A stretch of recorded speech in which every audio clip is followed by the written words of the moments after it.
Hello everyone and welcome to Pleiadian Knowledge. I am Estela. This time we bring you a very special video, which is the story of Andrea Suriko, a Japanese girl who was extracted from Earth by the Taygeteans, an extraterrestrial race from the Pleiades. While we were working to publish the video of the crew, which if you have not seen it yet, I recommend it, I will leave you the link in the description of this video, where you will find every detail of all these people who are part of this crew, and the truth is that Andrea Suriko was the one who particularly caught our attention, because she is the only human who is part of this team. We wanted to interview her to learn a little more about her and her story, but she speaks only Japanese and Taygetean, so Aneka of Temer gave us the document, which is narrated by Swaruú Babriyananda or Swaruú II, who was the one who rescued or who extracted her. From here, we wanted to personally thank Suriko for agreeing to share her story, which is so personal but at the same time so impressive for all of us. It is a story that is told in great detail, so we have decided to divide it into 3 parts. And now I am going to leave you with the first one. Thank you all very much for always being there and listening, and I hope you find it as interesting as we did, and we will see you in the next videos.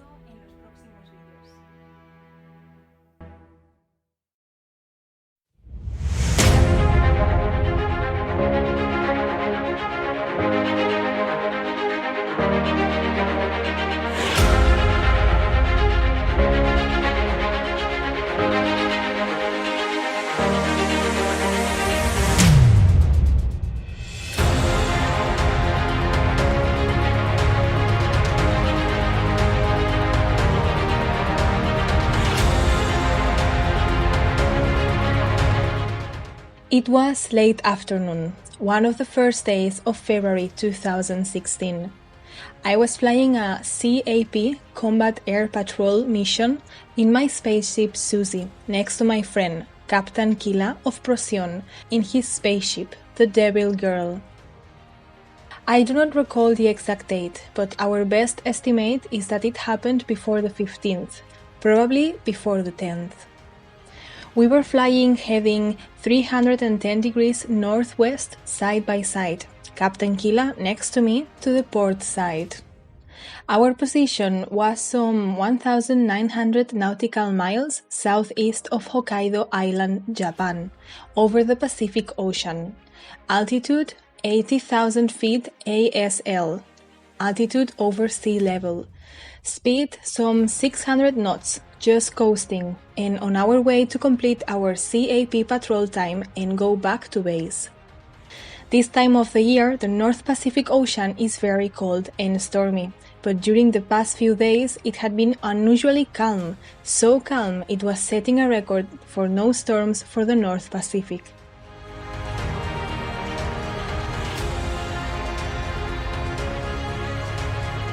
Yet, in that general area, the sea is never really calm, many times having huge waves. There was a complete cloud cover with wind and rain in the whole area.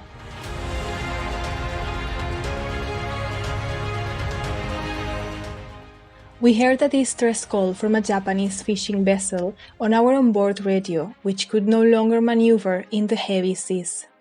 It was not a storm, the sea was just heavy, misty, cold and rainy as it is usually in that area between Hokkaido, Kamchatka and the Aleutian Islands.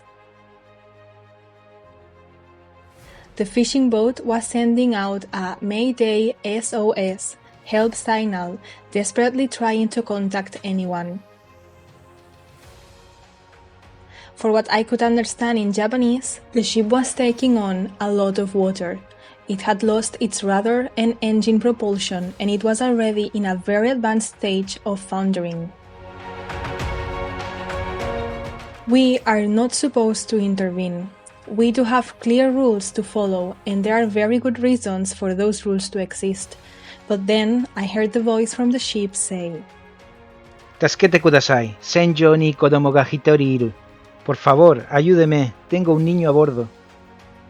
I told Captain Khila over the radio that I had to take a closer look, and he responded in a clear voice that it most probably was not a good idea. I really knew it was not, but I just could not stop myself. I banked my spaceship to port sharply, descended to 1,000 feet ASL, and went supersonic in the direction of the ship. My front scanners had picked it up and placed it some 1,400 kilometers ahead of my position. Captain Khila did the same, and leveling out at 1,000 feet ASL, we both moved towards the sinking ship at a speed close to Mach factor 5. When we arrived a few minutes later, we could see the small 70-foot, 95-ton fishing trawler half underwater, but still fighting to stay afloat in the heavy surf. She no longer had masts, and she was being slammed and pushed around like a little toy. The daylight was fading, it was twilight, and her navigation lights still on.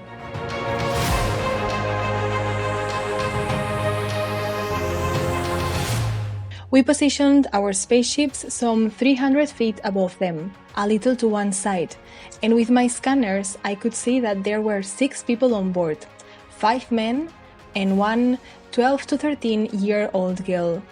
2 of the men were trying to secure an open deck hatch, and the other 2 were trying to get the pump working again to get the water out of the ship's hull.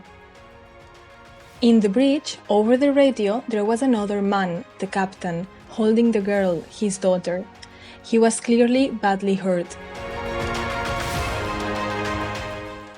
There were no other ships in the area, and the fishing trawler was not going to last more than a few more minutes. Captain Khila and I were just looking at them from an embarrassingly comfortable position. Only the bow, front of the ship, was above water, and they were all helpless as we did not see any lifeboats, but 2 empty inflatable lifeboat containers they obviously had tried to deploy and had lost to the sea sometime earlier. I said to Captain Khila over the radio that I had no choice but to bring them on board. Captain Khila's only timid answer was, "Recuerda que no podemos interferir." The wind was blowing very strongly, lifting the cold surf into a heavy sea spray that traveled many meters above the waves, while I positioned Susie some 80 meters above the fishing trawler.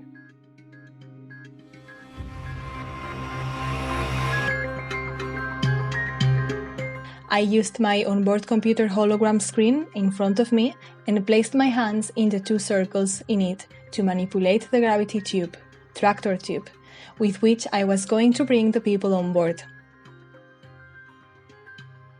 In the same 3D screen, I could see the fishing trawler. My computer screened everything out except for the silhouettes of the 5 people that appeared in red over the light blue background that was outlining the fishing trawler. With my 2 hands, I moved the central round circle, marking the area of influence of the gravity tube, and reduced the circumference to try to match the best target zone of the trawler. I placed it over the captain and his daughter, but each time I repeated this task, the image would move away from the targeting disc of the tractor beam because the little trawler was being pushed around like a toy in the heavy surf.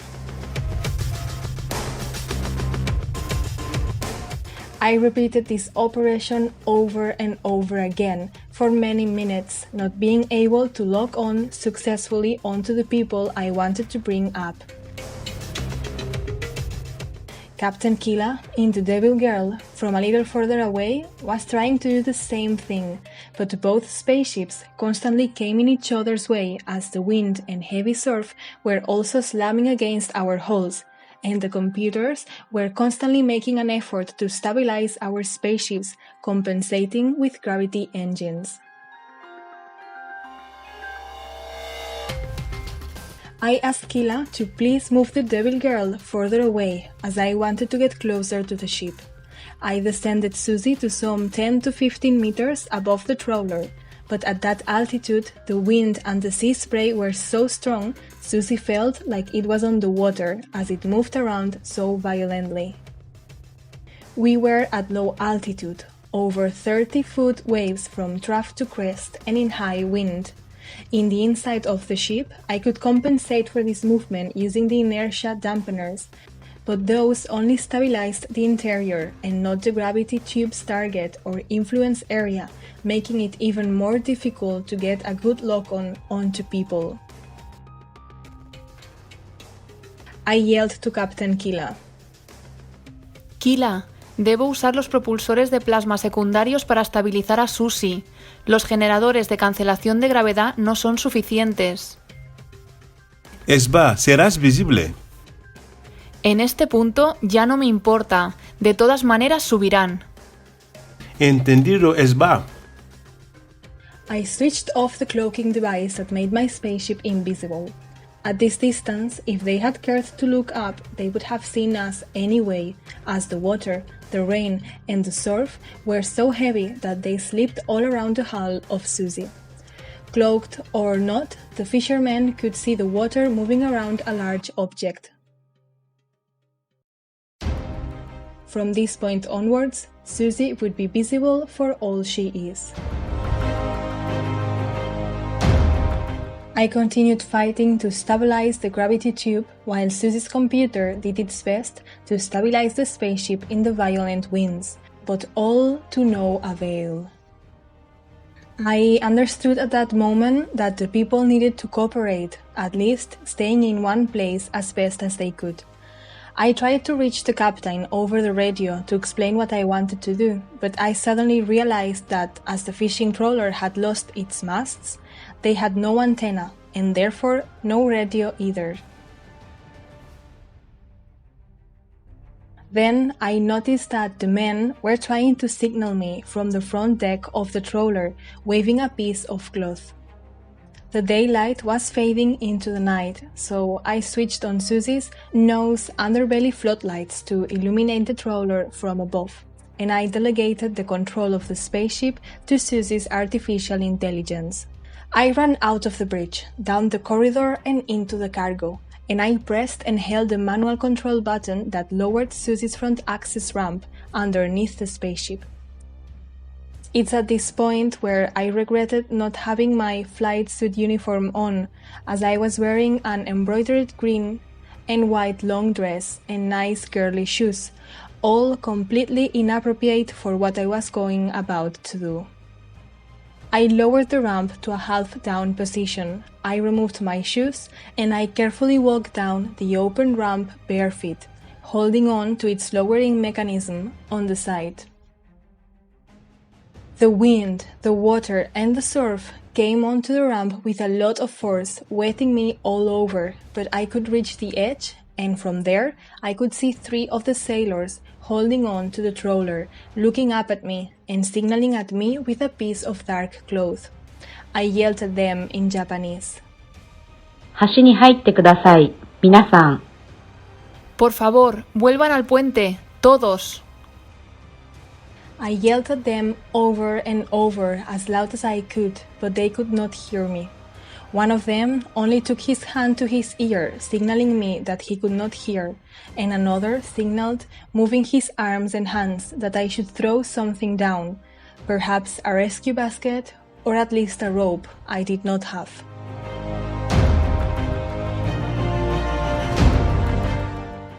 I knew that it was useless to yell at them. They could not hear me in that weather, and they would not understand why I would want them to go into the bridge, as it was against all common sense.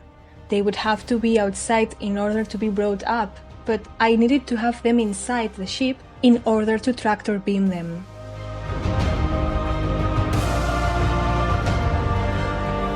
In retrospective, having gone down the ramp in these conditions was a very risky and useless thing to do, as I could have fallen over into the sea.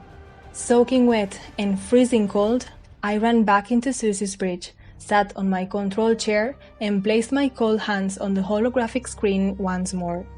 I continued to try to lock on the people uselessly for several minutes, and I was starting to get desperate. but I finally could get the 3 men that were standing on the bow of the trawler, and I lifted them up into my spaceship, into the tractor beam access room, where I remotely locked the doors to prevent them from roaming all over the ship. I then concentrated all my efforts to lock on the 3 remaining people that were still inside the ship, now listening heavily to its starboard and about to capsize. Thanks to the practice I had with the first 3, I could manage to bring up a 4th crew member, but the captain and the girl were moving all over the trawler below deck, probably trying to fix the water pumps, making it extremely hard to lock on them. But fortunately, as they were stunned because their friend had simply vanished in front of their eyes, I could lock on the little girl, and I finally brought her on board.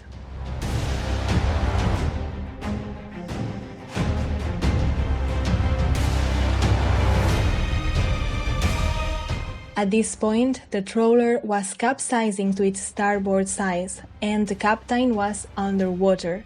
I locked on him as he was not moving, and I brought him up as well. I secured Susie's access ramp in the up position again, and I told Captain Khila, Los tengo. I moved Susie to one side, and I could see through the water-shrunken cockpit windows how the sea engulfed the little trawler. She rose. Only her very bow was above water until she finally sank into the North Pacific Ocean, lights still burning underwater as the cold waves covered her forever.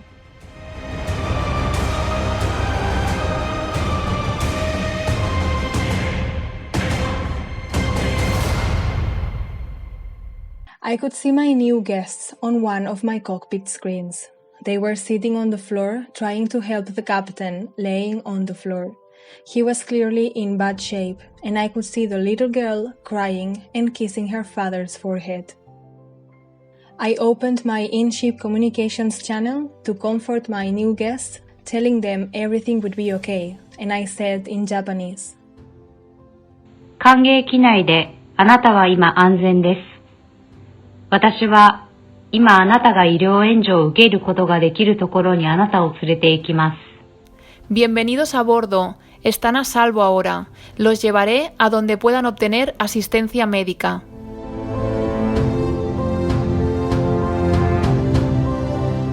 I then told Captain Khila that I was now going code RTB, return to base, and informed traffic control in Taygetean starship Ritol what had happened, and that they should wait for us with medical assistance in the Andromedan biosphere ship Viera, Hangar Tech E, the base for our fighter-class starships.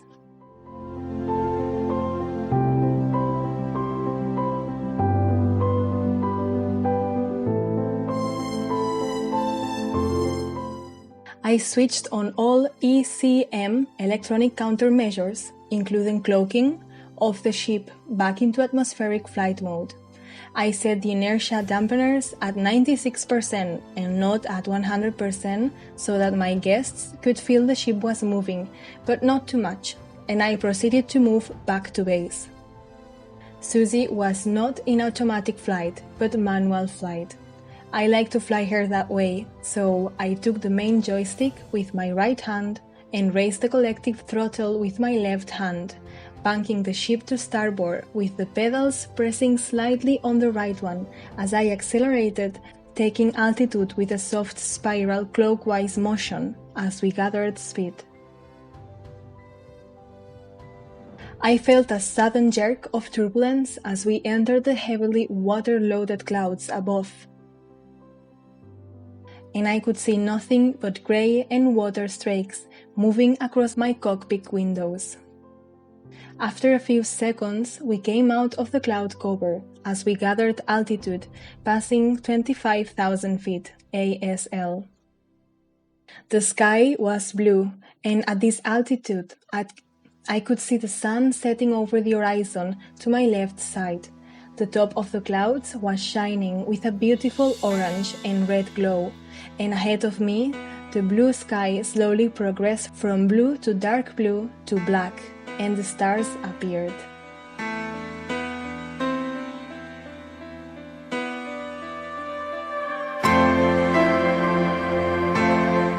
To my left, I could see the devil girl flying alongside. Her red hull was shining with the blue-white glow of her twin engines, and her strobe lights now blinked in the darkness.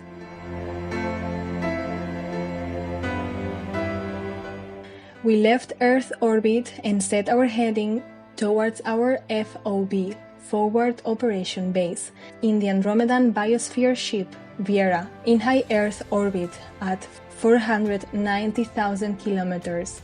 Right behind the Moon, it uses as a shield, so it cannot be seen from the surface of the planet. At 811 kilometers long and some 300 kilometers wide, she is by far the largest starship in Earth's orbit, with the exception for the Moon herself. Amortiguadores de inercia al 100%. Aceleración hasta 45.000 km por minuto, por impulso. Reactores al 2%. Cambio al modo de vuelo estándar, con control mental, y en la trayectoria de aproximación para el hangar. Less than 10 minutes after leaving Earth's orbit, Susie and Devil Girl were on final approach into the hangar deck on the Viera.